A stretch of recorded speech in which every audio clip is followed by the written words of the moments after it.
Hello everyone, welcome back to the YouTube channel. इस video में हम कंटिन्यू कर रहे हैं क्लास 9 साइंस का chapter 1 which is matter in our surroundings. ये इस चैप्टर का पार्ट 8 है और इस वीडियो में हम कवर करेंगे effect of change of pressure on state of matter.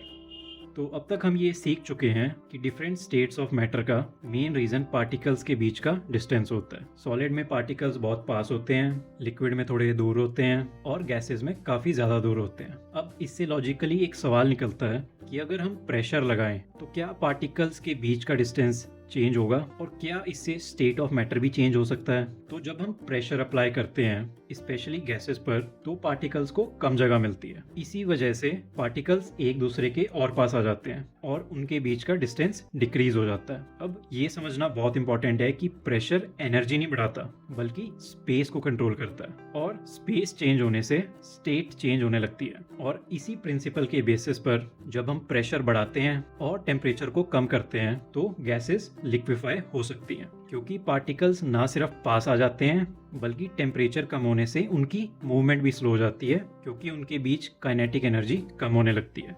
और इसी कॉन्सेप्ट का एक रियल एग्जांपल होता है सॉलिड कार्बन डाइऑक्साइड, जिसे हम ड्राई आइस भी कहते हैं। कार्बन डाइऑक्साइड नॉर्मली गैस होती है, लेकिन जब इसे बहुत प्रेशर पर स्टोर किया जाता है तो ये सॉलिड फॉर्म में आ जाती है। और जैसे ही इस सॉलिड CO2 पर से प्रेशर कम करके नॉर्मल एटमॉस्फेरिक प्रेशर यानी 1 एटमॉस्फेयर कर दिया जाता है, यानी 1 एटमॉस्फेयर कर दिया जाता है, तो ये लिक्विड बनने के बजाय डायरेक्टली गैस में चेंज होने लगती है। यानी सॉलिड से गैस का डायरेक्ट ट्रांजिशन होता है, बीच में लिक्विड स्टेट नहीं आती। और इसी प्रोसेस को सब्लिमेशन भी कहते हैं, जो हमने पिछले लेक्चर्स में समझा था। और क्योंकि इस चेंज में कोई लिक्विड स्टेट नहीं आती, इसलिए सॉलिड कार्बन डाइऑक्साइड को ड्राई आइस भी कहा जाता है। तो इस पूरे डिस्कशन से हम क्लियरली कंक्लूड कर सकते हैं कि सिर्फ टेम्परेचर ही नहीं बल्कि प्रेशर भी पार्टिकल्स के बीच का डिस्टेंस कंट्रोल करके स्टेट ऑफ मैटर को डिसाइड करता है। और किसी भी सब्सटेंस का सॉलिड, लिक्विड या गैस होना प्रेशर और टेम्परेचर दोनों पे डिपेंड करता है। तो ये था detailed coverage of effect of change of pressure on state of matter.